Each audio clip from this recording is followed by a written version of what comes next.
जम्बू द्वीप का 9 खंड कर दिया, 9 खंड करके 9 बेटाओं को संभला दिया। 9 खंड, जिसमें एक है अजनाब खंड। अजनाब खंड का आगे जाकर के भारत नाम हो गया। भारत इसका नाम, ये जब सबसे पहले इसका निर्माण हुआ था, इसका जम्बू द्वीप में, जम्बू द्वीप 9 भागों में बटा था, तो उसमें से एक भाग था अजनाब खंड। अब इस अजनाब खंड का राज्य सबसे बड़ा बेटा को दिया, जिसका नाम था नाभि। नाभि भगवान नारायण का बहुत बड़ा भक्त था। उसके कोई संतान नहीं हुई, तो पुत्र प्राप्ति करने के लिए यज्ञ करवाया।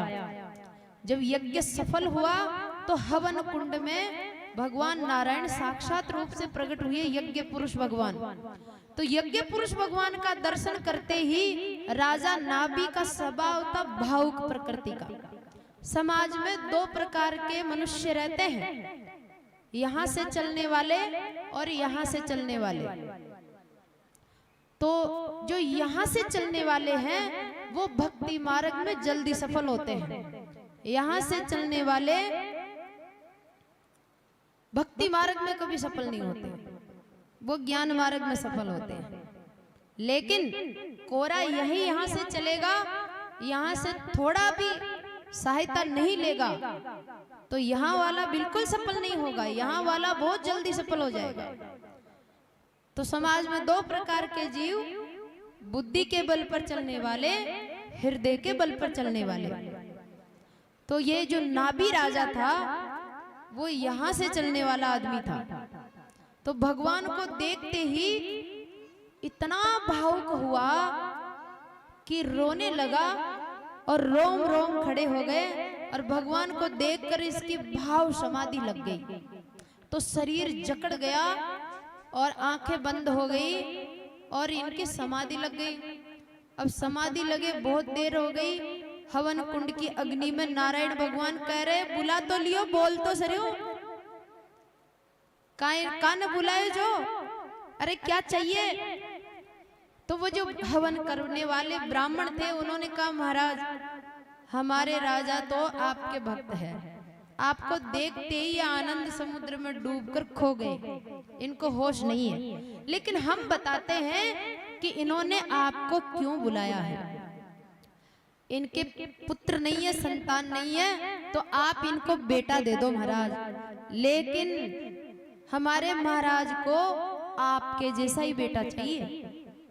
भगवान नारायण बोले, मेरे जैसा कोई दूसरा तो होता ही नहीं है, अगर दूसरा होने लग गया तो फिर बहुत सारे भगवान हो जाएंगे, इसलिए मैं स्वयं ही इनके पुत्र बन के आऊंगा, इनकी भक्ति से मैं अति प्रसन्न हूं। तो भगवान नारायण ही ऋषभ देव जी के रूप में अवतार ग्रहण किए। बोले ऋषभ देव भगवान की जय, ऋषभ देव भगवान की जय। हरि बोल, हरि बोल, हरि बोल, हरि बोल, हरि बोल, हरि बोल। जय जय श्री राधे। ऋषभ देव भगवान के 100 पुत्र हुए। अच्छा, भगवान के जो 24 अवतार है उन 8वां नंबर का अवतार है ऋषभ का, ऋषभ देव का।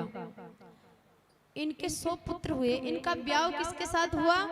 स्वर्ग की देवराज इंद्र की बेटी जयंती के साथ इसका ब्याह हुआ। देवराज इंद्र के एक बेटा है और एक बेटी है, तो बेटा का नाम जयंत है, बेटी का नाम जयंती है। ये वही जयंत है जब राम जी वनवास गए थे तो चित्रकूट में एक दिन एक स्फटिक शिला पर, जंगल में लता पताओं के बीच में एक बड़ी सारी शिला थी। उस शिला पर सीता जी बैठी थी और रामचंद्र जी सीता जी का श्रृंगार कर रहे थे। जंगल में से पुष्प तोड़ के, फूल तोड़ के और गजरा बना के, फूलों का हार बना के और सीता जी का श्रृंगार कर रहे थे। राम जी की सीता, संसार में स्त्री पुरुष होते हैं ऐसे नहीं है, सीता जी है भक्ति, सीता जी है राम जी की आत्मा, परमात्मा की आत्मा को ही सीता कहते हैं, उसी को राधा कहते हैं। तो रामचंद्र जी जब श्रृंगार कर रहे थे तो ये जयंत की नजर पड़ गई और जयंत का माथा घूम गया। माथा घूमा तो जयंत सोचने लगा, अरे ये औरत की सेवा कर रहा है, इसका श्रृंगार कर रहा है, इसके बाल सजा रहा है, ऐसा काम तो संसार का पुरुष भी नहीं करता। और लोग कहते हैं कि अवतार है, ये भगवान है। ये काई का भगवान है? देखता हूं, मैं परीक्षा लेता हूं। तो जयंत परीक्षा लेने के लिए आया। राम जी श्रृंगार कर रहे थे, उसी समय वो आकर सीता जी ऐसे पैर फैला के बैठी थी। तो सीता जी का पग में जयंत आयो पर कागलो बन रहा, कौवा बन के आया और सीता जी का पग में जोर की चोंच मारी, इतनी जोर की चोंच मारी कि घाव ही हो गया, खून की धार बहने लगी। चोंच मारकर भाग गया कौवा बन के। तो रामचंद्र जी को क्रोध आया और रामचंद्र जी जो है धनुष पर बाण चढ़ाए और जयंत को नष्ट करने के लिए। अब वो जयंत आगे आगे भागे और राम जी का बाण धनुष पीछे पीछे उसको दिखाई दे। धनुष पर बाण चढ़ाए हुए राम जी उसको पीछे पीछे दिखाई दे।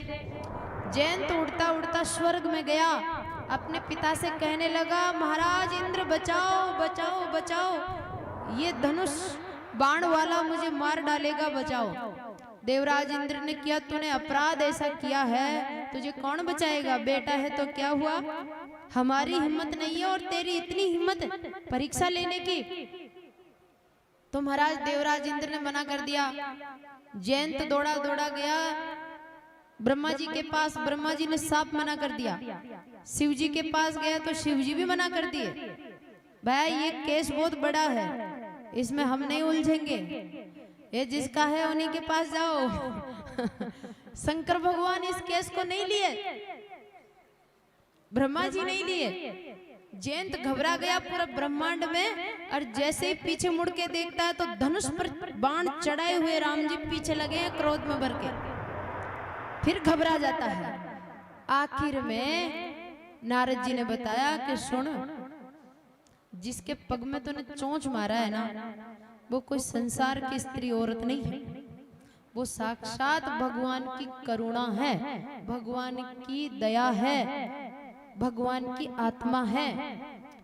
तो तू उसके पास जाकर उसी से माफी मांग, वो बचा लेगी तुझे। तो जयंत वापस आया और सीता जी के चरण में प्रणाम करके माफी मांगी। अब रामचंद्र जी जैसे ही उस पर बाण चलाने लगे तो सीता जी ने राम जी का हाथ पकड़ लिया, बोले नहीं नहीं प्रभु नहीं। अब इसने अपना अपराध स्वीकार कर लिया और अज्ञान के वश होकर मार दिया चोंच। तो कोई बात नहीं, आखिर है तो बेटा ही ना अपना, इसलिए मैं आपसे इसके लिए क्षमा चाहती हूँ, इसको माफ कर दो, छोड़ दो। तो राम जी ने कहा कि पूरा माफ तो कौन करूं, चल तू कहवे तो जीवन दान तो दे दूं, लेकिन इलाज तो होगा, नहीं तो आगे फिर यान को काम करे लो। तो राम जी ने एक भी धनुष बाण ने तो रख दिया और सूखी घास को एक टीट को उठाया, अरबी ने धनुष पर चढ़ाया, अरबी कागला की आंख में छोड़ दिया। कागला की आंख फूट गई। अब एक ही हीरो बचो। अब वो कहे महाराज ते तो घनी कर दी, अब मत देखो ला किया। राम जी ने कहा चल मैं देखवा की सुविधा कर दे थारे, और एक हीरो दुनिया में चाल जा लो, जो तू अडीन देख लो तो ओ हीरो अडीन आ जा लो, ये आंख में आ जाओ लो, और अडीन झाक लो तो वही हीरो फिर ये आंख में आ जाओ।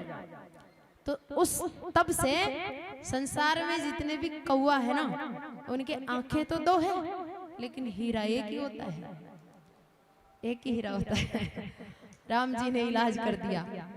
अच्छा, ये जयंत का बेटा राम और सीता जी की परीक्षा लेने गया, उनको देखने गया, उनको पहचानने गया कि ये कौन है। तो गया तो अच्छी बात है, लेकिन हंस बन के नहीं गया, कागलो बन गयो। अब कागला ने किया दिखलो कागला ने तो भगवान की पहचान को ना, कौवा को कैसे भगवान पहचान में आए। जो मति मलिन विषय बस कामी, प्रभु पर मोह धरे इम स्वामी। तुलसीदास जी ने क्या कहा, जिनमें ज्ञान नहीं है, जिनकी मति मलिन है, वो भगवान पर आरोप लगाते हैं, भगवान में अवगुण देखते हैं, भगवान में दोष देखते हैं। तो कौवा का मतलब है यहाँ उसका रंग काला, हृदय काला, चित्त काला, ज्ञान काला, दृष्टि काली। जीव, ये घटना जीव के लिए है भाई। जीव भी जब तक ऐसा रहेगा ना, जब तक कौवा के रूप में रहेगा, तब तक वो अपने को पहचानेगा और नहीं वो आत्मा को, न परमात्मा को। तो फिर जब इस जीव का स्वरूप निर्मल होकर के हंस के समान हो जाएगा, हंस के समान, तब ये जीव भगवान के असली रूप को जान पाएगा। तो आपा जब तक अज्ञानी था, अज्ञान का रंग कैसा है? काला। माया का रंग काला है, अज्ञान का रंग काला है, अभिमान का रंग काला है, अहंकार का रंग काला है। और इसमें जब तक, इस रंग में जब तक जीव रंगा रहेगा, तब तक परमात्मा को नहीं पहचान सकता है। और ज्ञान का रंग सफेद है, हंस का रंग सफेद है। तो जीव असली रूप में जब आएगा तो परमात्मा को पहचानेगा। तो इसलिए हम सब ये कृष्ण भगवान की रास लीला, ये गोपियां, ये राम जी सीता जी का श्रृंगार कर रहे हैं, इस लीला को हम देखेंगे। सीता जी को रावण हरण करके ले जाता है, तो रामचंद्र जी वन वन भटकते हैं, बिलक बिलक के रोते हैं, पेड़ पौधाओं को पकड़ पकड़ के रो के पूछते हैं कि तुमने सीता को देखा, जानकी को देखा। हिरण से जाकर पूछते हैं, इतने बावड़े हो रहे हैं। तो इन लीलाओं को हम जब तक कौवा रहेंगे ना, तब तक इन लीलाओं का असली रूप नहीं जान सकते। हम उसी रूप में देखेंगे, उसी अनुभव में इनको तोलेंगे जो हमको अनंत जन्मों से अनुभव है। और हमको अनंत जन्म से काई का अनुभव है? संसार के स्त्री पुरुष के व्यवहार का अनुभव है।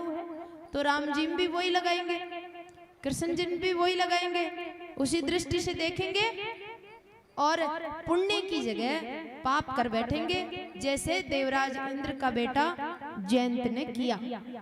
तुलसीदास जी कहते हैं, जो मति मलिन विषय बस कामी, प्रभु पर मोह धरे प्राणी। जय सिया राम, जय जय सिया राम, जय सिया राम, जय जय सिया राम। माया बस मति मंद अभागी, हृदय जमनी का कहु विधि लागी। जय सिया राम, जय जय सिया राम, जय सिया राम, जय जय सिया राम। रामचंद्र जी सीता जी का श्रृंगार कर रहे हैं। यहाँ स्त्री पुरुष वाला भाव नहीं है, विकार नहीं है, वो स्थिति नहीं है। ये बहुत भगवान की, परमात्मा की उच्चतम उच्चतम उच्चतम लीला और स्थिति है। लेकिन जब तक जीव सट रहेगा, सट बना रहेगा, तब तक वो भगवान पर भी संशय करता रहेगा। और आदमी सामने वाले में खुद को ही देखता है, जैसी खुद की सोच, विचार, भावना, ज्ञान और बुद्धि है, जैसे खुद का स्वभाव और गुण है, उसी चश्मा से सामने वाले को देखता है और सामने वाले की वास्तविक स्थिति न दिख करके उसके पकड़ में वही आएगी जो गुण उसके खुद के अंदर है। तो कह रहे हैं ते सट हट बस संशय करई, निज अपराध राम पर धरई। जय सिया राम जय जय सिया राम, जय सिया राम जय जय सिया राम। कीट मनोरथ दारु शरीरा, जहिन लाग अस कौन सिधीरा। जय सिया राम जय जय सिया राम, जय सिया राम जय जय सिया राम। इहा मोह कर कारण नाई, रवि सन्मुख कबहु न जाई। जय सिया राम जय जय सिया राम, जय सिया राम जय जय सिया राम। जो मति मलिन विषय बस कामी, जय हो प्रभु पर मोह धरई में स्वामी। जय सिया राम जय जय सिया राम, जय सिया राम जय जय सिया राम। बोल सियावर रामचंद्र भगवान की जय हो हरि बोल, हरि बोल, हरि बोल, हरि बोल, हरि बोल। हरि बोल। जय जय श्री राधे। श्याम ऋषभ देव जी के 100 बेटा हुए और 100 बेटाओं को संसार की विद्या पढ़ाई, सब संसार की विद्या संपन्न हो गई, बेटा अपने अपने पैरों पे खड़े हो गए, सबका ब्याह शादी हो गया। तब एक दिन अपने सारे पुत्रों को बुलाकर एकांत में ले गए और ले जा करके आत्मज्ञान की शिक्षा देने लगे। ऋषभ देव भगवान कह रहे हैं नायम देहो देह भाजाम इंद्रलोके, कष्टान कामान रहते वीड बुझामये, तपो दिव्यम पुत्र कायेन सत्वम, शुद्धे तस्मात् ब्रह्म सौख्यम त्वनंतम। बेटा बोले पिताजी आज हमको सभी भाइयों को कहाँ ले जा रहे हो? पिताजी बोले बेटा आज तुमको संसार की विद्या का धन दे दिया, महलों का धन दे दिया, हाथी घोड़ा रथ जमीन भूमि इनका धन भी मैं तुमको दे दिया, तुम संपन्न हो हर प्रकार से। लेकिन इस जगत में आने के बाद जो परम धन होता है उस धन में तुम कंगाल हो, तो मैं सबसे जो कीमती गूढ़ धन है वो देना चाहता हूँ। उसके लिए एकांत चाहिए। तो सब पुत्रों को ले गए और कहने लगे नायम देहो देह भाजाम इंद्रलोके, कष्टान कामान रहते वीड भुजामये। क्या कह रहे ऋषभ देव? अपने पुत्रों के कह रहे हैं कि ये जो जिस शरीर में तुम बैठे हो ना, ये शरीर किस लिए मिला है? खाने के लिए, सोने के लिए, संतान उत्पन्न करने के लिए ही नहीं मिला, क्योंकि खाने का काम, सोने का काम, संतान उत्पत्ति का काम तो वीड़ भुजाम, ये वीड़ भुजाम किसको कहते हैं? सूअर को। सूअर भी करता है, उसके एक साथ 10-15 बच्चे होते हैं और खाने का स्वाद वो भी लेता है। इंसान को जो स्वाद सीरा खाने में आता है ना, वही स्वाद सूअर को कीचड़ खाने में आता है। एक बार एक सूअर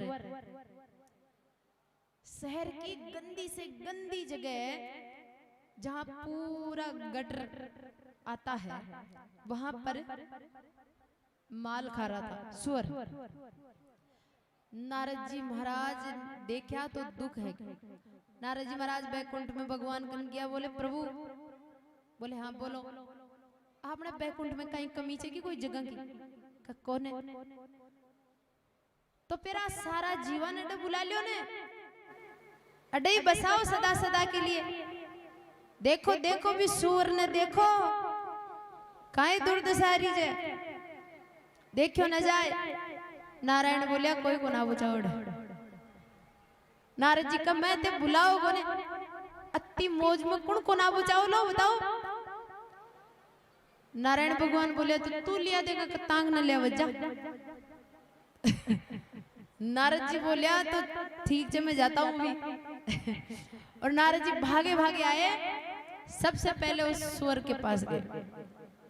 सूअर से बोले सुन, मैं बैकुंठ से आया हूँ, नारद मेरा नाम है, भगवान का पार्षद हूँ, और तू काहे कीचड़ खा रहे जे, बिष्टा खा रहे जे, मारी साथ चाल बैकुंठ में। बोले बैकुंठ का ये बैकुंठ पृथ्वी जलग्नि वायु आकाश से बना हुआ नहीं है, तो बोले आनंद रस से बना हुआ है, चिदानंद से बना हुआ है।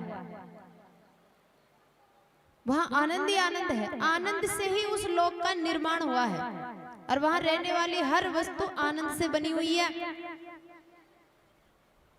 तो इसलिए तू चाल, और वो अमर है, वहां जाने के बाद वापस यहाँ नहीं आना पड़ता। और वहां जो शरीर मिलता है ना, उसमें पसीना भी नहीं आता, बदबू नहीं आती, बुढ़ापा नहीं आता, और अमर है, मरता भी नहीं है। तो तू चाल, और सदा भगवान पास में रहते हैं, और ना ही कुछ करना पड़ता है, कुछ संघर्ष सारे समाप्त। सूअर बोलियो बात तो की बातों तो चौकी लाग रही, और जानो चाहिए यान की जगह छे तो वास्तव में जावा यान की छे, लेकिन मैं एक शर्त पर जाऊं नारद जी बड़े। काई शर्त? बोले ओ मैं जो खा रहे जो ओ बड़े मिल लो कौन। नारद जी बोले अरे कई भैंस पानी बता, मतलब सीधी सीधी बात है, मेरे लिए तो यही वैकुंठ है, ये मिलेगा तो वैकुंठ में जाओ, नहीं तो चलो। कौन गियो? सूअर मना कर दियो। एक बार एक राजा मरने की स्थिति में था, उसके 4-5 बेटा थे, उन बेटों को बुलाया और बोला कि पुत्रों, ये मेरा शरीर छूटेगा क्योंकि मैं बहुत ज्यादा बीमार हो गया, मुझे लग रहा है कि इस शरीर में अब ज्यादा देर तक मैं नहीं रह पाऊंगा, तो फलाना फलाना योगी है जो ज्योतिष भी 100 जन्म आगे तक की वो बता देता है, तो उस गुफा में जाकर के उस योगी को, उस ज्योतिषी को लाना और मरने उसको पूछना कि हमारे पिताजी कौन से शरीर में गए और इस समय कहां पर है, तो वो सब बता देगा। तो मैं तुमको इसलिए कह रहा हूं कि मरने के बाद मनुष्य शरीर के अलावा अगर और कोई कस्या भी शरीर में जाऊं तो तुरंत मार दीजियो मन। क्या? तुरंत मार दीजियो, और मनुष्य शरीर में रहूं तो छोड़ दीजिए। मनुष्य शरीर के अलावा और मैं नहीं रहना चाहता। तो चलो एक दिन राजा का शरीर छूट गया और कुछ समय के बाद उस योगी को, उस ज्योतिषी को बुलाया, पांचों बेटा, और पूछा, बाप की कुंडली बनाई कि हमारे पिताजी मृत्यु के बाद उनकी आत्मा इस समय कहां पर है, कौन से शरीर में है। योगी ने बता दिया कि तुम्हारे महल के पीछे एक बगीचा है। बोले हाँ है। उस बगीचा में बीच बीच में एक मोटो सारो आम को पेड़ है। बोले अच्छा भी आम का पेड़ में यान 4 मोटा मोटा डाला है। बोले अच्छा है। तो वह 4 डाला में जो उत्तर दिशा की तरफ जो डालो जा रहे है, भी डाला पर अति फिट दूर आगे एक कीड़ो बैठे, कीड़ा है एक पेड़ पर रहने वाला इतना बड़ा कीड़ा जो पत्ते और ये खाता है ना, छेद करता है। उस कीड़ा का शरीर में तेरे बाप की आत्मा है, यानी तेरा बाप तुम्हारे बगीचे में आम के पेड़ पर कीड़ा बन गया। ऐसा कैसे हुआ, क्यों बना? बोले उसका यहाँ महल में, धन संपत्ति में, इस जगह में, इस एरिया में मोह था। तो जहाँ मोह होता है ना, आत्मा घूम फिर के वहीं आ जाती है और उसके पुण्यों के अनुसार उसको शरीर मिल जाता है। अगर श्रेष्ठ पुण्य है तो मनुष्य बन जाएगा आसपास में, और पुण्य कम है तो कोई बड़ा पशु बन जाएगा, और कम है तो छोटा पशु पक्षी बनेगा, और कम है तो कीड़ा मकोड़ा बन जाएगा, और कम पुण्य है तो पेड़ बन जाएगा, सांप बिच्छू बन जाएगा। तो तुम्हारे पिताजी भी डाला पर कीड़ो बन रहे बैठे। अब बेटा तो तैयार हो गया, हथियार उठाया, बोले चलो मारेंगे उसको। क्यों? पिताजी कह के गए इतना, इंसान के अलावा किसी शरीर में मैं जाऊं तो तुरंत मार देना, मैं नहीं रहना चाहता उसमें।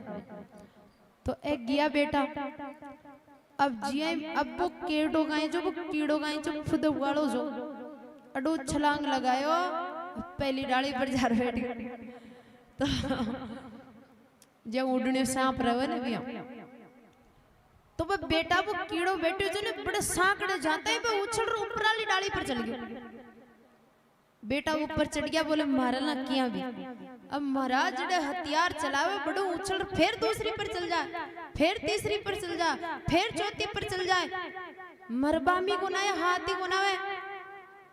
बेटा थक गया भी, पेड़ पर फुदक कर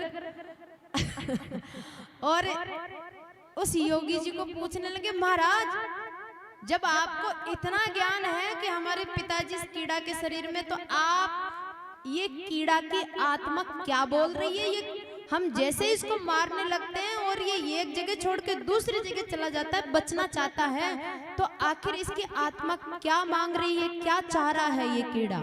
इसके आत्मा की आवाज सुनकर हमको सुनाओ। तो ज्योतिषी ने, योगी जी ने उस कीड़ा की आत्मा की आवाज सुनी। तो कीड़ा की आत्मा बोल रही थी, मत मारो मत मारो मत मारो, मैं इस शरीर में बहुत मौज में हूँ, बहुत आनंद आ रहा है, बहुत सुखी हूँ, मैं इस शरीर को नहीं छोड़ना चाहता, नहीं छोड़ना चाहता, मैं मरना नहीं चाहता। तो कहने का मतलब है जीवात्मा जहां भी जाती है उसी को अपना पूरा संसार मान लेती है, सब कुछ मान के उसमें तल्लीन हो जाती है और उसको छोड़ना नहीं चाहती। बोल भक्तवत्सल भगवान की, वृंदावन बिहारी लाल की जय हो। हरि बोल हरि बोल हरि बोल हरि बोल हरि बोल हरि बोल। जय जय श्री राधे। और महाराज ऋषभदेव भगवान कह रहे हैं कि बेटा वो इसलिए आत्मा का कल्याण जरूरी है, आत्मा का कल्याण के लिए संसार का काम करता करता साथ में भौतिक तप भी करो। संसार में सुखी रहने के लिए भौतिक तप की जरूरत है और आत्मा के कल्याण के लिए, अगला जन्म का सुधार के लिए आध्यात्मिक तप जरूरी है। इसलिए दिव्य तप करो। महत सेवाम द्वार माहुर विमुक्तेर स्तमोद्वारम योसिताम संगी संगम महंतस्ते समचिताः प्रशांता विमन्येव सुहृद साधवो यः। तो आत्मा के कल्याण के लिए सत्पुरुषों का, भक्तों का, सज्जनों का, ज्ञानियों का संग करो। इस प्रकार से शिक्षा दी। आगे महाराज, और जो दिव्य तप नहीं करेगा तो क्या होगा? बोले जो कीड़ा के साथ हो रहा है वही होगा, और जो सुअर के साथ हो रहा है ना वही होगा। कीड़ा की योनि मिलेगी सांप की, और सुअर की शरीर मिलेगा फिर। दुर्गति से मौत होगी, भयंकर कष्ट होगा, और इससे भी ज्यादा पाप है तो नरक में जाना पड़ेगा। तो बोले ये नरक कहां पर है? बोले पृथ्वी से दक्षिण साइड में है, 99,000 योजन दूरी पर है। पृथ्वी से दक्षिण दिशा में पृथ्वी की सीमा पूरी हो जाती है ना, वहां से 99,000 योजन दक्षिण में जब जाएंगे ब्रह्मांड में, तो वहां फिर एक पुरी आती है, यमपुरी, जिसमें समस्त पापी जीवों को दंड दिया जाता है। वहां पर तरह तरह का जेल खाना है। जैसा पाप होता है वैसा ही वहां दंड दिया जाता है। महर से एतत् चित्र्यम लोकस्य कथमिति त्रिगुणत्वात् क्रतुः श्रद्धया कर्मगतः पृथक विद्याः सर्वा एव सर्वस्य तारतम्येन भवन्ति। राजा परीक्षित पूछता है कि नर का नाम भगवन किम देश विशेषा अथवा बाहिस्त्रलोक्या आहो स्वेदंतराल इति। ये नरक क्या है? बोले जेल है। जैसे इस संसार में कोई आदमी पाप करता है, बने हुए कानून का विरुद्ध काम करता है, उसी को पाप कहते हैं। पाप किसको कहते हैं? जो मानव समाज के लिए जो कानून बना है, जो जीने के सिद्धांत बने हैं, उनके विपरीत जाते ही पाप है। फिर विपरीत गया तो उसका दंड भी मिलता है। तो यहाँ पर भी मिलता है ना। ऐसे ही प्रकृति के भी कुछ कानून है, सिद्धांत नियम है। उन प्रकृति के कानून, सिद्धांत, नियम, शास्त्रों के कानून से बाहर जाता है जीव, तो फिर बाहर जाना ही अपराध है। और अपराध अनेक प्रकार का होता है, और उसकी दंड भोगने के लिए जेल में जाना पड़ता है। तो जेल तो बहुत सारे हैं, लेकिन भागवत में 28 नरकों का वर्णन किया। तत्र हे के नरकानेक विसंति गणयन्ति अततास्ते राजा नाम रूप लक्षण तोनुक्रमिष्याम तामिस्त्र अंध्र तामिस्त्र रोरवो महारोरव कुंभीपाक काल शूद्र मसी पत्र बनम सुखर मुखम मंदकूप क्रमी भोजनः संदंस सप्त सप्त सुरमीर वज्र कंटक सालमली वेतरणी पयोद प्राण रोदो विशसन लाला बक्स सारमयादनम विचीरे पानमीति किंच क्षार कर्दमो रक्षोगण भोजनः शूल प्रोतो किंच क्षार कर्दमो रक्षोगण भोजनः शूल प्रोतो दंद सुखो अवट निरोधन पर्यावर्तन सूची मुखम इति अष्टाविसंति नरका विविध यातना भूमि। ये अलग अलग कोटि के जेल है। जितना उच्च कोटि का पाप है, उतने उच्च कोटि के जेल में डाल करके उतनी उच्च कोटि की सजा दी जाती है। फिर जब सजाओं से भाई, जैसे कपड़े में ज्यादा गहरे दाग धब्बे लग जाते हैं ना, जब घर में खूब धोए धुलाई नहीं होती तो धोबी को दिया जाता है। धोबी उसको खूब धोता है, नहीं धुलता है तो वो चोटे मारता है, ब्रुश घिसता है, बार बार साबुन लगाता है, तब जाकर के उसकी धुलाई होती है। तो ये जीव यहाँ पाप कर करके इतना गंदा मेला मेला मेला हो जाता है, ज्यादा मेला हो जाता है, तब इसकी धुलाई के लिए यमराज के घाट पर भेजा जाता है। और वहां यमराज के दूत खूब पछाड़ा मार मार के धुलाई फिर पूरे दाग धब्बे उतर जाते हैं। लेकिन एक विशेषता है, जो कपड़ा जितना ज्यादा गंदा होगा ना, तो खूब मारने से, पीटने से, घिसने से उसके दाग धब्बे तो उतर जाएंगे, मेल तो उतर जाएगा, पर मेल का रंग नहीं उतरेगा। वो कपड़ा सूखने के बाद में भी उसमें छाप पड़ जाती है कि हाँ एक धब्बा लागेड़ा जाए, एक मेल लागेड़ो जाए, तो भी मेल का रंग न उतारवा अपनी, फिर 84 लाख में भेजनो पड़े।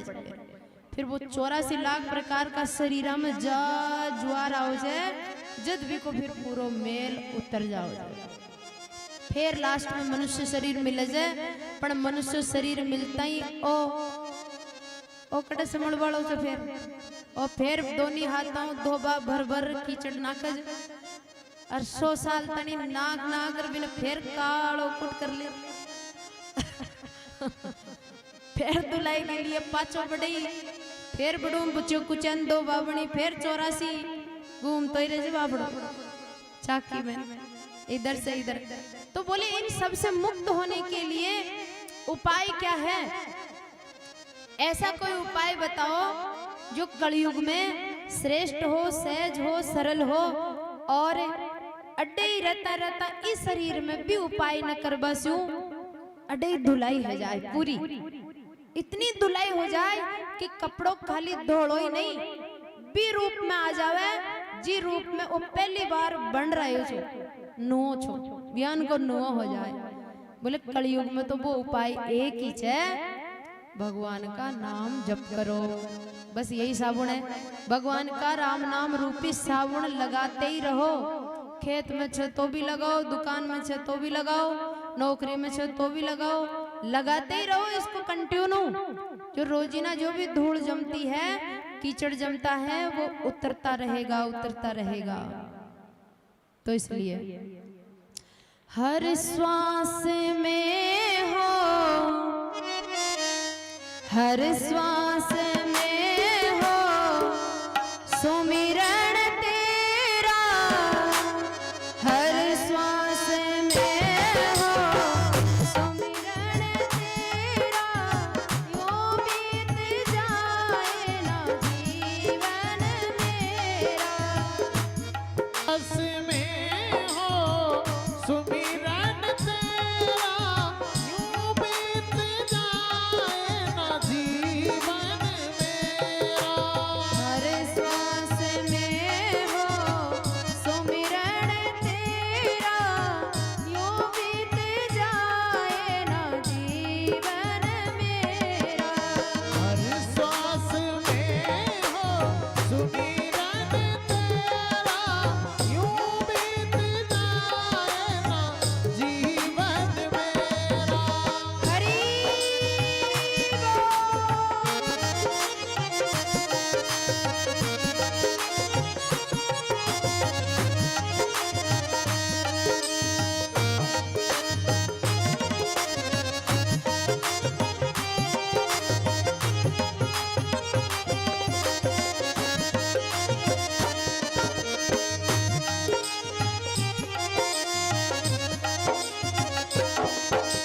तेरी पूजा करते बीते सांझ सवेरा, वो तेरी पूजा करते बीते साँझ सवेरा।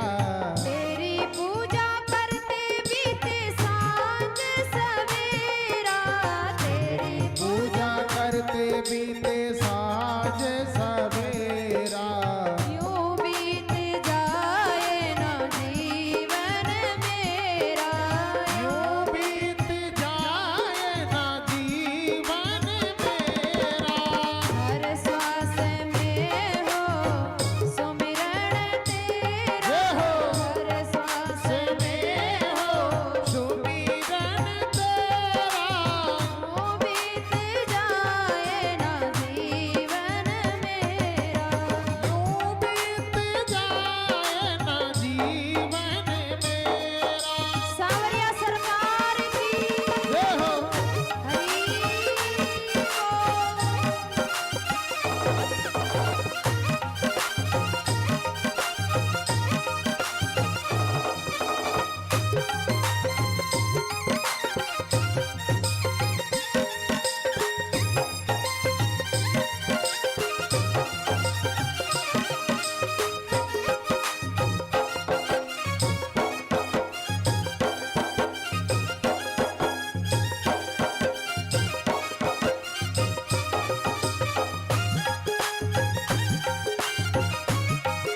श्वास में हो सुमिरन तेरा, यूं बीत जाए ना जीवन मेरा।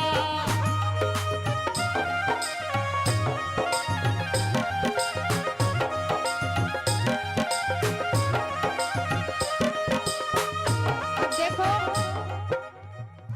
अपनी भाषा में बोले तो अपनी भाषा में राम भजले प्राणिया हो राम भजले प्राणिया अवसरियो बीत्यो जावे रे राम भजले प्राणिया अवसरियो बीत्यो जावे रे आजी करनी सुपायो मान को भाई रे अच्छी करनी सुपायो मान को। राम भजने प्राणिया अवसरियो बीत्यो जावे रे राम भजने प्राण अवसरियो बीतो जावे रे। आजी करनी सुपायो मान को भाई रे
चुगली छोड़ो मारा वीर रे पराई ईर्ष्या निंदा चुगली छोड़ो मारा जीव रे पराई ईर्ष्या निंदा चुगली छोड़ो मारा वीर रे एड़ा गुणा ने पाया छोड़ दो भाई रे एड़ा गुरा ने बीरा छोड़ी दो राम भजने प्राण आया अवसरियो भी तो जावे रे राम भजने प्राण आयम सरिया भी तो जावे रे आछी करनी सुपायो मान को भाई रे आछी करनी सुपायो मान को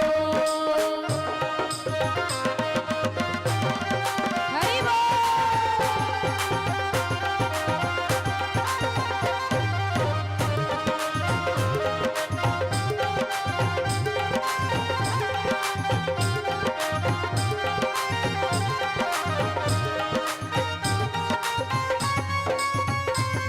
भागवत भगवान की जय हो हरि बोल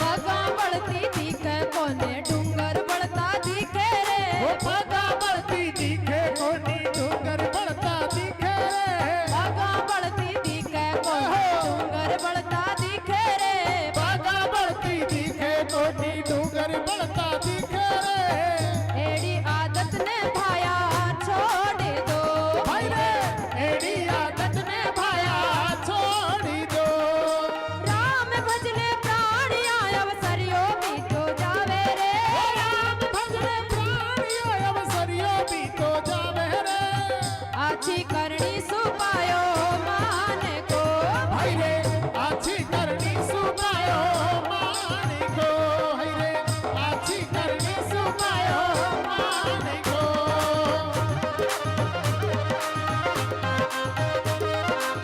हरि बोल जय हो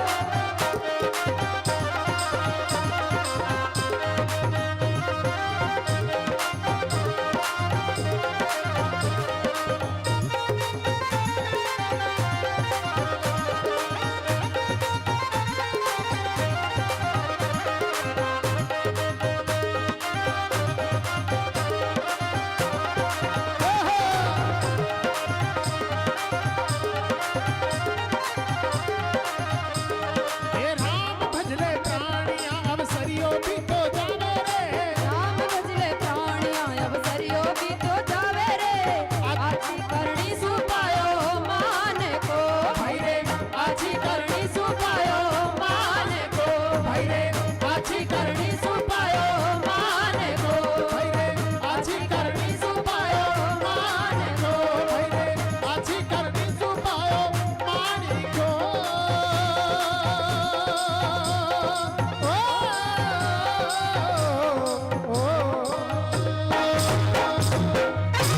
हरि बोल हरि बोल हरि बोल हरि बोल हरि बोल हरि बोल जय जय श्री राधे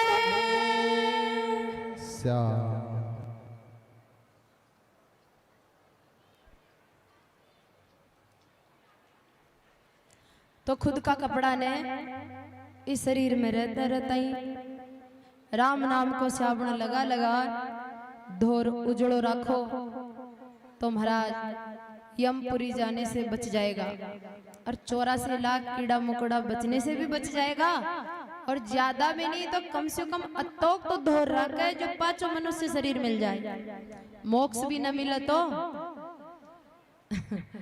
मोक्ष का मतलब जीव उस पोजीशन में आ जाए जिया कपड़ों पहला ना दिन शुआर पहरिया साग और नुओ छो भी पोजीशन में आ जाए नुओ बन जाए पच उसी को मोक्ष बोलते हैं।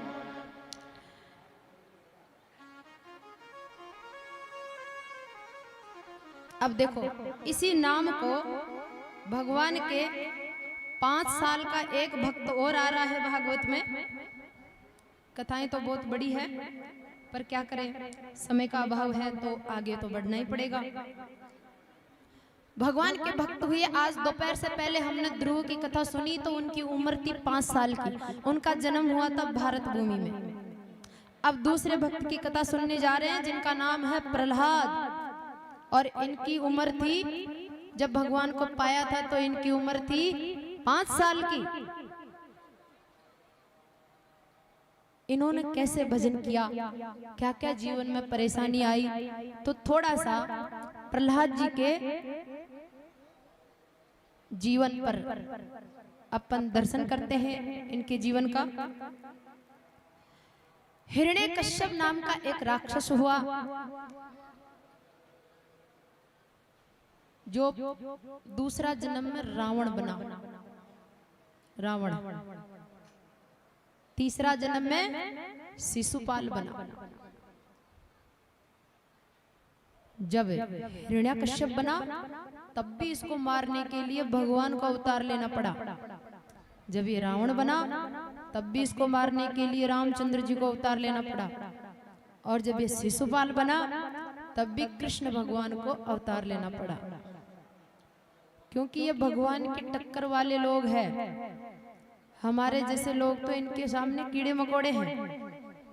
तो महाराज हिरण्यकश्यप के 4 बेटा थे, उनमें से जो सबसे छोटा था वो प्रहलाद था। भक्त प्रहलाद बड़ा जन्म से। इस भक्त प्रहलाद में ये भक्ति कहां से आई? ध्रुव तो जन्म लेने के बाद उसकी मां ने सिखाया। प्रहलाद में भक्ति कहां से आई? जब ये अपनी मां के पेट में था तो प्रहलाद भगत की मां 100 साल तक नारद जी के आश्रम पर रुकी थी। क्यों? क्योंकि उस समय प्रहलाद का जो पिता था ना, राक्षसों के देवताओं के युद्ध हुआ। युद्ध में राक्षस हारे। राक्षसों का राजा हिरण्यकश्यप था। हिरण्यकश्यप देवताओं से डरकर पराजित हो गया ना, तो शक्ति प्राप्त करने के लिए मंदराचल पर्वत पर तपस्या करने गया था। 100 साल की तपस्या। अब जब वो गया था ना तो उसकी पत्नी के पेट में बालक था। तो पीछे से देवताओं को पता चला कि अभी हिरण्यकश्यप की पत्नी के पेट में बालक है, तो जैसा बाप देवताओं का शत्रु है वैसा ही बेटा भी होगा। तो इसको हम जन्म लेते ही मार डालेंगे, इस शत्रु को बड़ा होने ही नहीं देंगे। तो देवराज इंद्र हिरण्यकश्यप की पत्नी कयादु का हाथ पकड़ के ले जा रहा था। रास्ते में नारद जी मिल गए। नारद जी ने पूछा कि ऐसा क्यों कर रहा है तू? तो वो कहता है, महाराज इसकी कोंख में हमारा शत्रु पल रहा है, हम शत्रु को जन्म लेते ही मार डालेंगे। नारद जी ने कहा, बावड़े इसके पेट में तुम्हारा शत्रु नहीं है, सारे जगत का मित्र है। कैसे? इसके पेट में भगवान विष्णु का बहुत बड़ा भक्त है,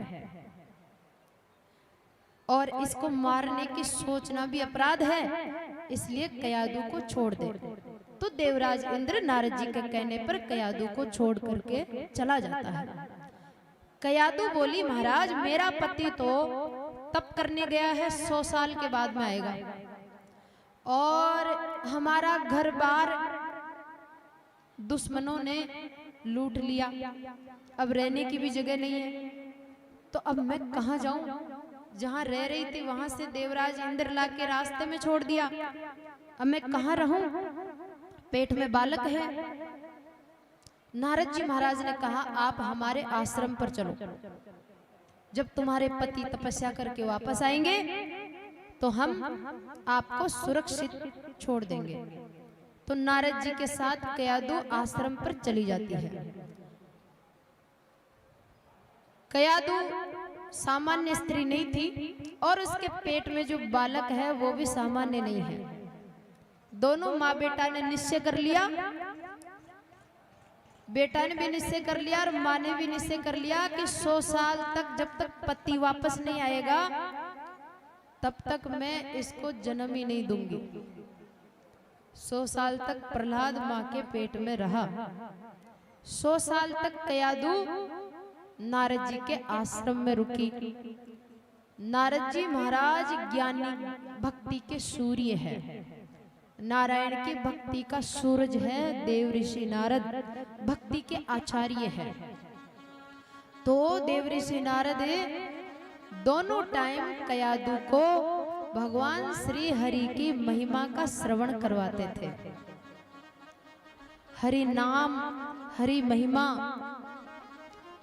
नारद जी के आश्रम का वातावरण और वहां की ऊर्जा पूरी ठाकुर जी की भक्ति से भरी हुई थी।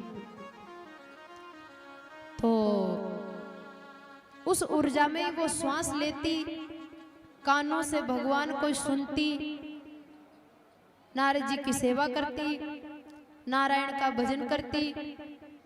तो महाराज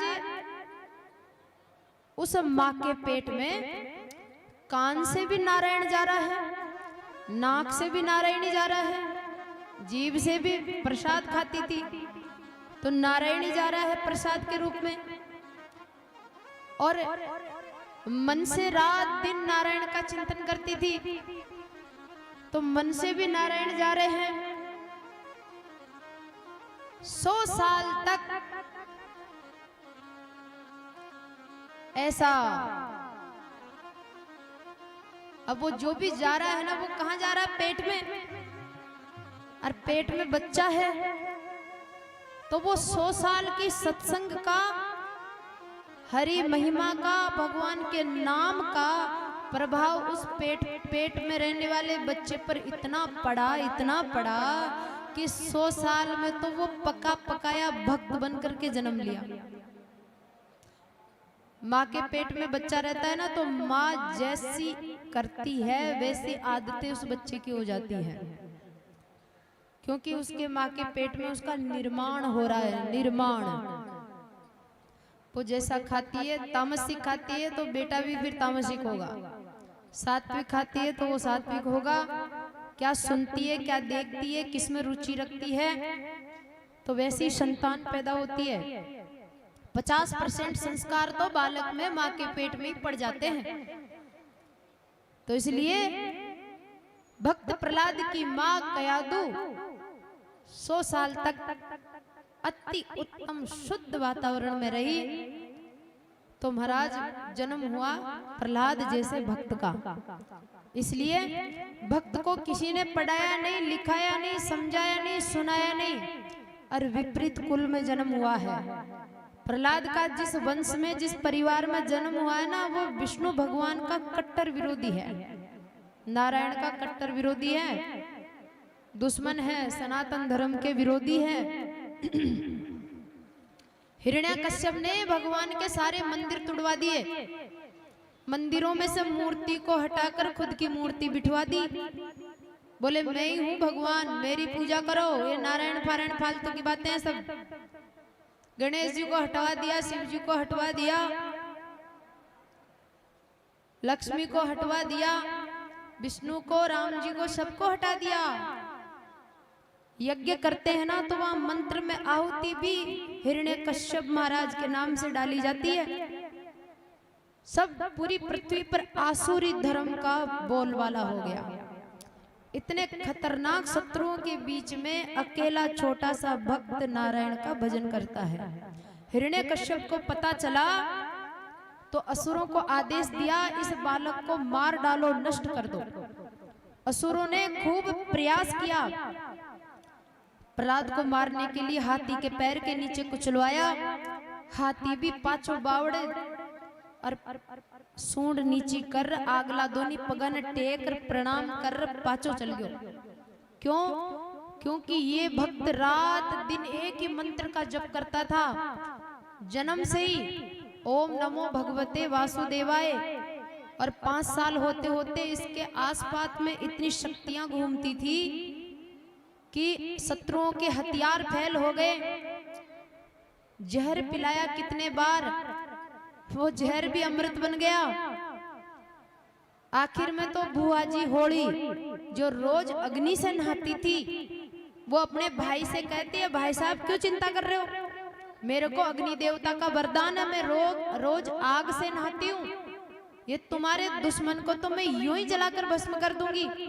मैं गोदी में लेके बैठूंगी, तुम सब नगर गांव वाले अपनी लकड़ियां छाना लाकर मेरे ऊपर डालो और आग लगा दो।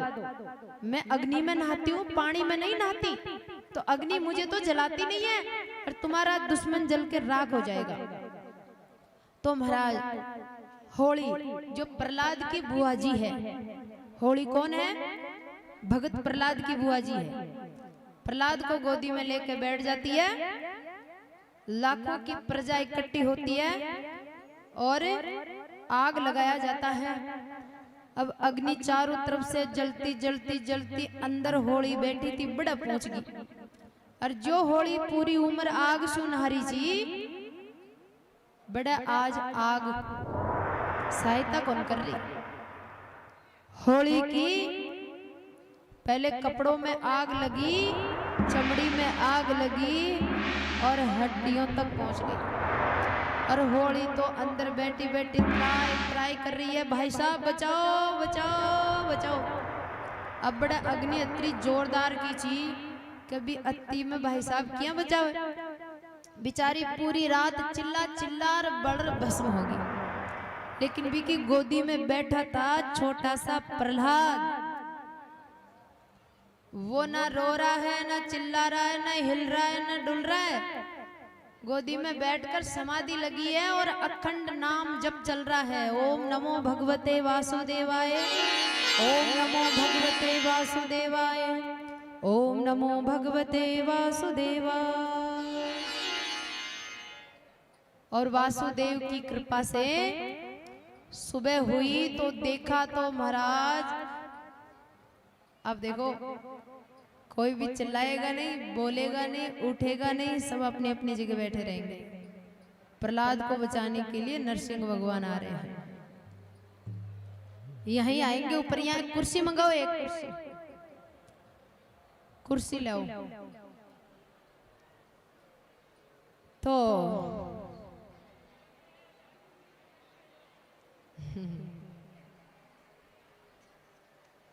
आगे रखो जो सब न दर्शन होवे।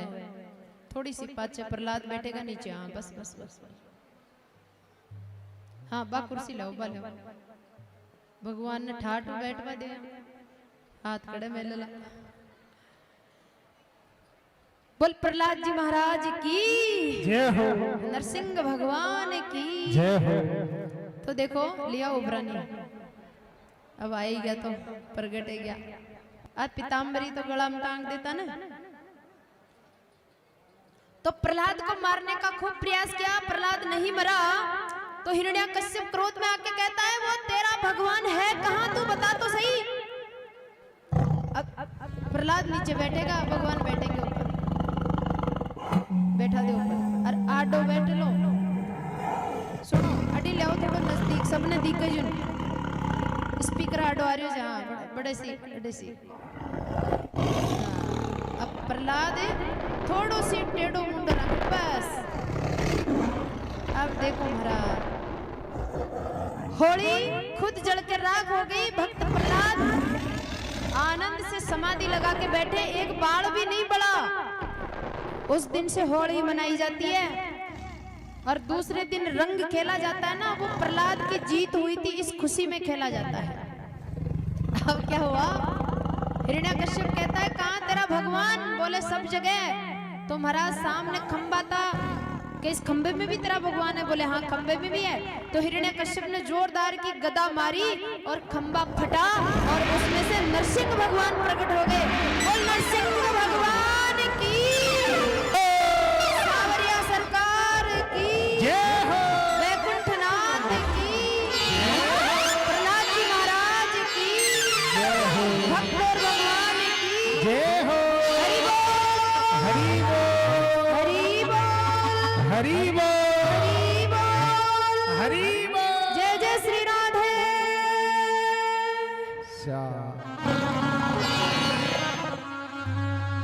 अरे जय जय जय नरसिंह भगवान भगत की लाज बचाने वाले। जय जय जय नरसिंह भगवान भगत की लाज बचाने वाले। जय जय नरसिंह भगवान भगत की लाज बचाने वाले। जय जय जय नरसिंह भगवान भगत की लाज बचाने वाले। अरे लाज बचाने वाले भगत की लाज बचाने वाले। लाज बचाने वाले भगत की लाज बचाने वाले। जय जय नरसिंह भगवान भगत की लाज बचाने वाले। जय जय नरसिंह भगवान भगत की लाज बचाने वाले। नरसिंह भगवान की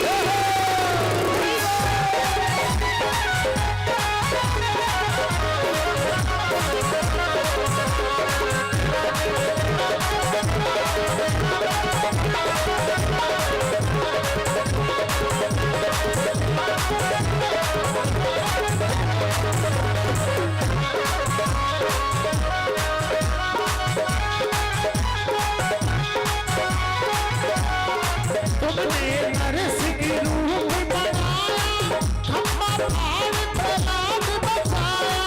तुमने नरसिंह रूप बनाया, खम्बा फाड़ प्रहलाद बचाया। तुमने नरसिंह रूप बनाया, खम्बा फाड़ प्रहलाद बचाया। तुमने नरसिंह रूप बनाया, खम्बा फाड़ प्रहलाद बचाया। वो तेरी लीला बड़ी महान भक्त की लाज बचाने वाले। तेरी लीला बड़ी महान भगत की लाज बचाने वाले। जय जय जय नरसिंह भगवान भगत की लाज बचाने वाले। जय नरसिंह भगवान भगत की लाज बचाने वाले। नरसिंह देव की जय हो।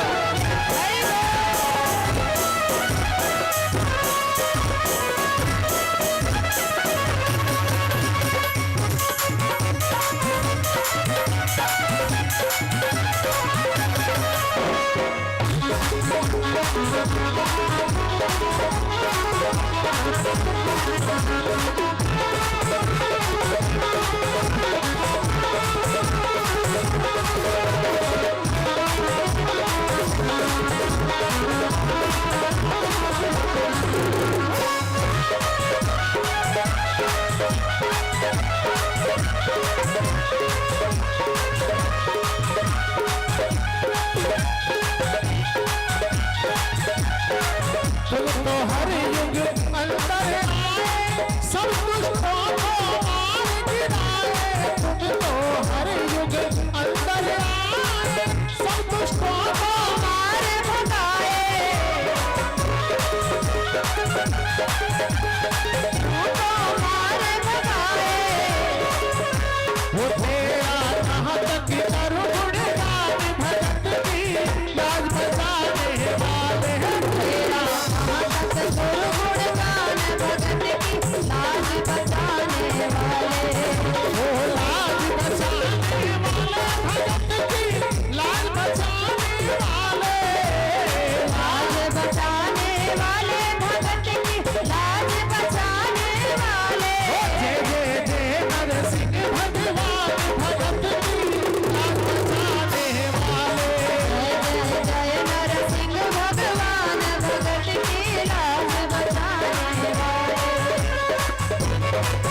लीला बड़ी महान भगत की लाज बचाने वाले लीला बड़ी महान भगत की लाज बचाने वाले जय जय जय नरसिंह भगवान भगत की लाज बचाने वाले नरसिंह भगवान भगत की लाज बचाने वाले हरि बोल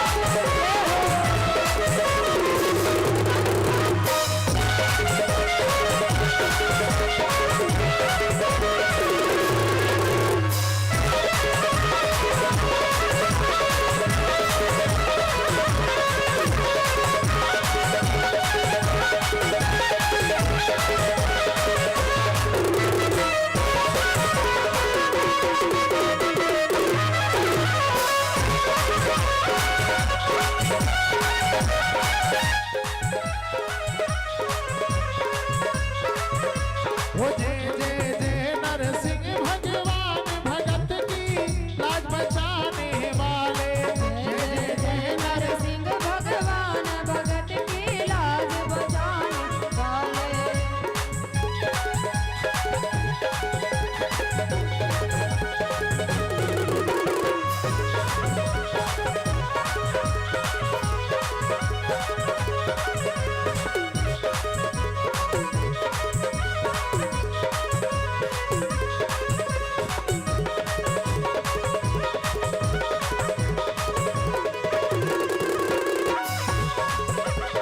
राधा जी के बाग में झूला भया तैया सात सखी मिल झूलो झुलावे झूलो कृष्ण मुरा हरि वो झूलो झूलवा की मन में आवे से घड़ी झूलो तो झूला दे मारा श्याम धनी झूला झूलवा के मन में आवत घड़ी झूलो तो झूला दे मारा श्याम धनी श्याम धनी रे मारा श्याम धनी रे मारा श्याम धनी रे मारा श्याम धनी श्याम धनी रे मारा श्याम धनी रे मारा श्याम धनी रे मारा श्याम धनी झूला झूलवा के झूला झूलवा के झूला झूलवा के मन में आवत घड़ी झूलो तो झूला दे मारा श्याम धनी झूला झूलवा की मन में आवे से घड़ी झूलो तो झूला दे मारा श्याम धनी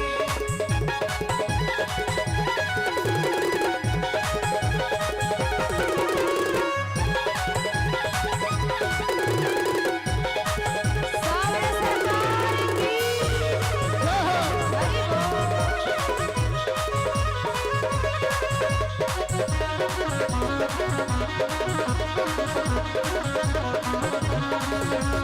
ये जी सावन महीनो छाई हरियाली सावण महीनो छाए हरियाली झूला पड़ा कदम की डाली झूला पड़ा कदम की डाली झूला पड़ा कदम की डाली ओ झूला पड़ा कदम की डाली ओ ठंडी ठंडी ए ठंडी ठंडी हवा चाले से घड़ी झूलो तो झूला दे मारा श्याम धनी ठंडी ठंडी हवा चाले से हरि घड़ी बोल झूलो तो झूला दे मारा श्याम धनी श्याम धनी रे मारा श्याम धनी रे मारा श्याम धनी रे मारा श्याम धनी श्याम धनी रे मारा श्याम धनी रे मारा श्याम धनी रे मारा श्याम धनी झूला झूलवा के जय हो झूला झूलवा के झूला झूलवा के मन में आवत घड़ी झूलो तो झूला दे मारा श्याम धनी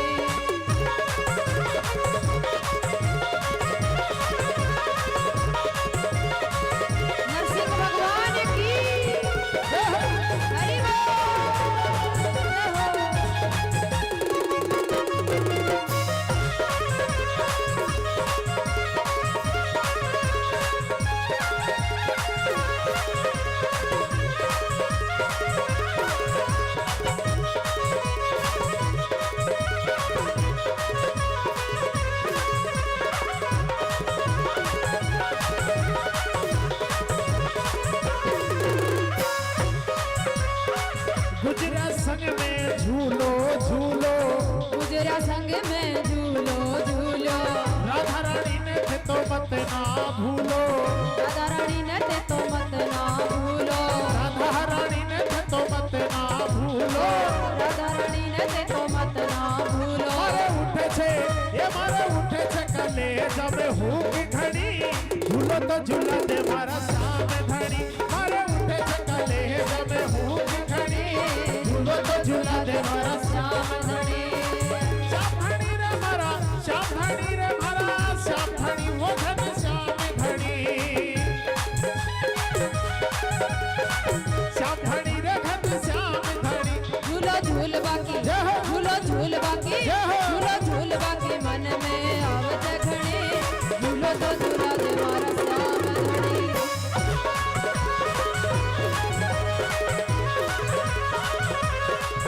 झूलो झूल बाकी हरि बोल। आवे से घड़ी, झूलो तो झूला दे मारा श्याम धनी। झूलो झूल बाकी मन में आवे से घड़ी, झूलो तो झूला दे मारा श्याम धनी। अजी झूलो तो झूला दे मारा श्याम धनी। ये झूलो तो झूला दे मारा श्याम धनी। ये झूलो तो झूला दे मारा श्याम धनी। ये झूलो तो झूला दे मारा श्याम, मारा श्याम, मारा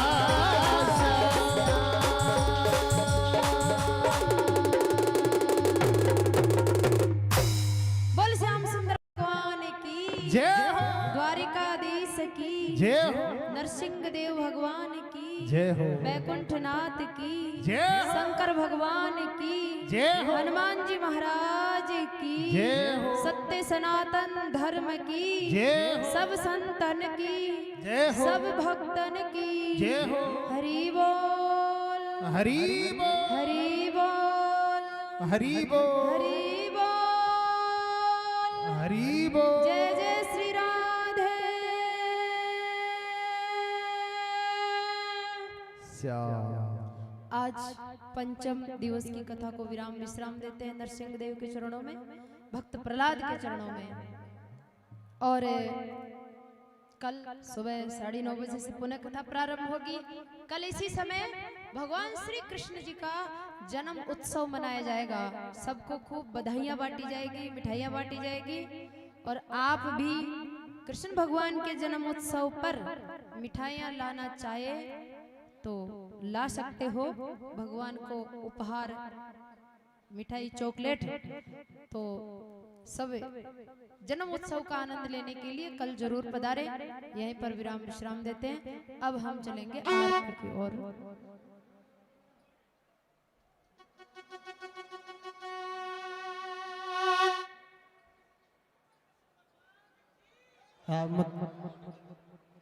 भगवान जी आरती के लिए आगे पधारे। अब रोज रोज झांकी बाकी निकलेगी।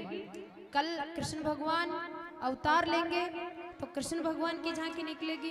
परसों आप लोग इतने आगे नहीं आए साहब, आपकी वो जो रस्सी है ना, बस वो रस्सी से आगे नहीं आएंगे कोई भी। इधर भी नहीं आए। और कल इधर भी नियम पक्का किया जाए। नृत्य के लिए जगह नहीं है, रस्सी से आगे कोई ना बैठे। कल पुरुषों के लिए पीछे बहुत जगह है।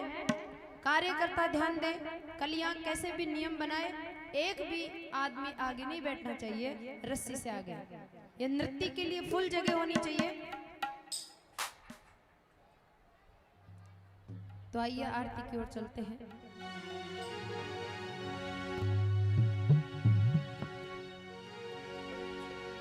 ओम ह्रीं ज्वालामालिने नमः गंधादिभिः सम्पूज्य कर्पूर गौरव करुणावतार संसार सारम भुजगेन्द्रहारम सदा वसंतम हृदयारविंदे भवं भवानी सहितं नमामि। श्यामा तेरी आरती, कन्हैया तेरी आरती, सारा संसार करेगा कर जोड़ के। श्यामा तेरी आरती, कन्हैया तेरी आरती, सारा संसार करेगा कर जोड़ के। श्यामा तेरी आरती नंद लाला, तेरी आरती सारा संसार करेगा कर जोड़ के। श्यामा तेरी आरती कन्हैया तेरी आरती सारा संसार करेगा कर जोड़ के।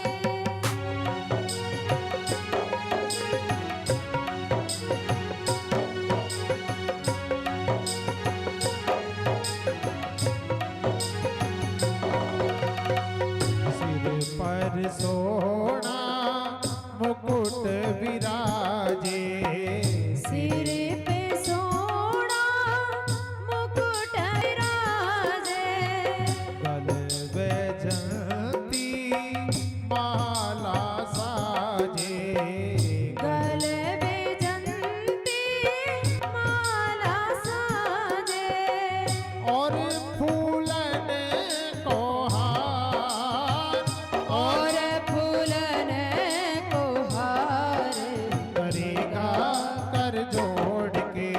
श्यामा तेरी आरती कन्हैया तेरी आरती सारा संसार करेगा कर जोड़ के।